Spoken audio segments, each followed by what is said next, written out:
Hi guys, I just wanted to do a very quick follow-on video to the guide that I did for the synergy tool. I didn't realize so many people were actually going to watch that, or I would have stopped saying and R and being a bit weird in general. But there we are. That was a nice surprise. But there's been some updates that Gabriel Hook has done to this that are worth bringing up. Also, he's now linked it with various other tools, which is very handy if, like me, you need a reason to procrastinate. You've got a spare couple of hours and you like to fiddle around with tools, etc., etc. But anywho, this is my roster of 4s and 5 stars. If you click on them, you can see the rank and awakening levels, etc. Hit the symbol down here for the adding champs. Obviously, I'm going to win 5-star Nightcrawler and Civil Warrior just because I'm awesome. And I like to live in this little world that I'm making up as I go along. 4 stars, I'm going to have some robots because, of course, I don't have those, and it's throwing a Kang, really, just for a laugh. I'm just doing this as a quick either a reminder or as a guide for anyone who hasn't seen the other video. So sorry if you've seen this all before, but here we go. If you hit the hamburger menu, go to build, you can select here what you're looking for in terms of synergies. So you would be building a defense team based on synergies, an attack team based on synergies. For Alliance Wars, obviously you can do a quest teams, you can do Alliance quest teams, arena teams, etc., etc. I'm just curious to have a look at defense plans for Alliance Wars. Now, I should point out now that what this generates doesn't mean you should use it. It's not always going to be right. It's focused purely on synergies. It doesn't factor in masteries, playing styles, and obviously good old classic logic, human logic. So we're going to run it, see what it comes out with. Bom, bom, bom.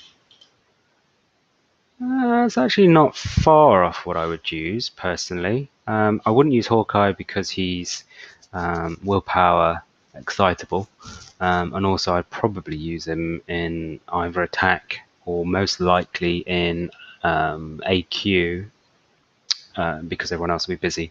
So I'd use him War Machine and someone else, probably another War Machine for the perfect block team or high block prof team. And I wouldn't bother with Gilly. She'd probably be more useful in attack. So what you can do is you can modify your defensive team. I, in fact, would use Jugs and Rhino. So that's my defense.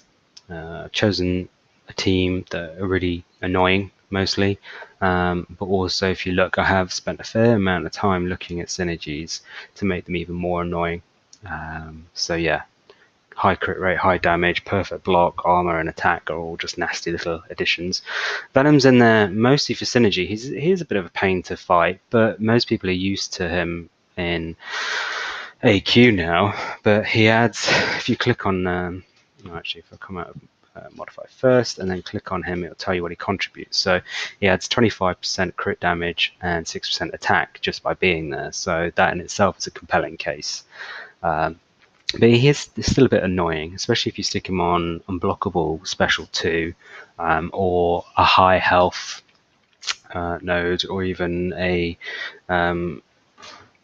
non-nullify node, because obviously a lot of people try and nullify his stacked buffs. But anyway, that's not why I'm here. I'm not going to go into that. I would probably disagree with all of the suggestions it comes up with. I mean, A-bomb and attack would be stupid. Black Widow and Hulk have the stun special, which is quite fun. And we could always add, I don't know, say World War II or something to that for because he's buff. And if I had a duped Star-Lord, I'd probably run him as well. Where is he? Yeah, why not? So there is no actual synergies between the three of them. High block prof anyway, so they can take a beating. Obviously don't rely on blocking to get you through the fights. And Black Widow's just pretty much awesome against Electro. She's got class advantage and will ignore his abilities to a point depending on her signature level and all. Yeah, she's just awesome on Fawns. I wish I could get her up to higher than level 25 Sig. But why I'm actually here, finally is to show you the export to alliance tool. The alliance tool is the frog spawn stuff that people may have seen in player editor tools. Some people love it, some people hate it. I think it's ace personally. If you export to alliance tool, we'll run through it. So this is what you see when you hit the export button. If you've already got a frog spawn player editor profile, you just search for it by entering your name. Obviously I'm at the top. If you haven't, just follow the instructions and create one. It's dead easy. Yeah.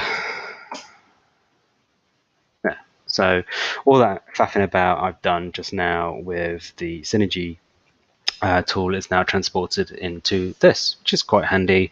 It's nice and easy to look at, and you can start dragging and dropping people around. I prefer, when sort of sharing and asking questions about rosters, I prefer to use something like this, because sending a load of screenshots is just, I personally find it irritating, because I have to look at PI and work out what rank and level I think these champs are, and you don't know what their signature ability level is, and I just find that irritating. I'd rather see something like this, because then I can boot it up on my desktop and click on the champs and see that Electra's sig level 80, and that's quite a compelling case to be used in something or other. Miss Marvel, she'd be great at 440, but you click her and you realise that she's only 330.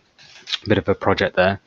So I like this. I think it's good. I ask all of my war groups to use this, mostly because there's a very useful permalink up here that has an ID at the end. And why I like this, I shall show you, is if you boot up the Frogspawn homepage, which looks like this. There's some useful stuff in here. I'm not going to go into it, but that's the Gabriel hook stuff. That's rank up calculator, which is handy.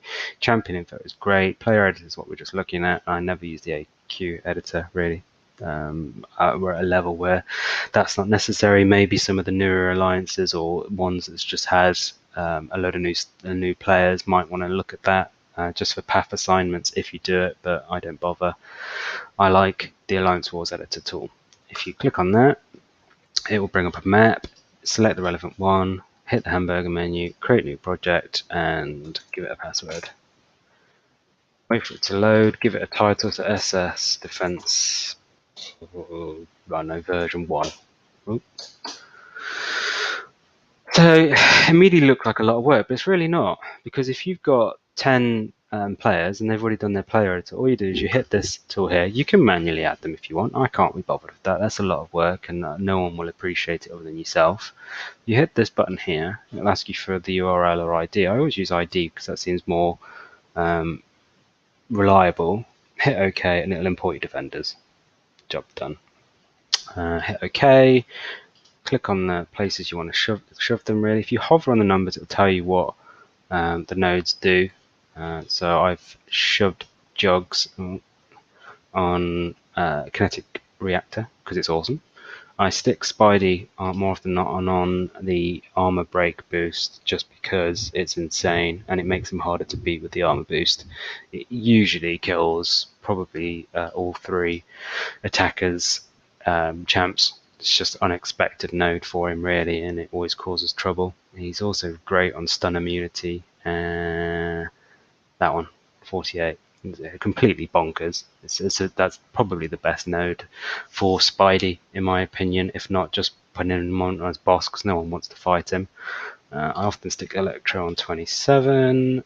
Venom can either go on the bleed just because it's just one of those things. He's not got a sig awakened yet. Another one is 19 is quite fun because everyone's used to blocking his L2 or even parrying it, special 2 rather, so not a bad place. But then if you've got Jugs, he can go there because a Juggernaut there is almost unbeatable, as is DS. Playing a DS there is very irritating. And then finally we'll stick Rhino there and then hit save. And there you go.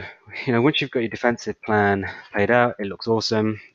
You can hit this button down here and it will refresh. If everyone makes changes, you can just hit that. It'll update all of the changes to the team. You'll probably have to clear the assignment and start again. But when you're done with that, hit export as image. This is the final bit that I love the most, is you get a plan. You can just drag that wherever and share it with your team, and everyone's got their nodes planned out. You don't have to rely on people to be awake or whatever. But there you go. That's the best bit. Catch you later.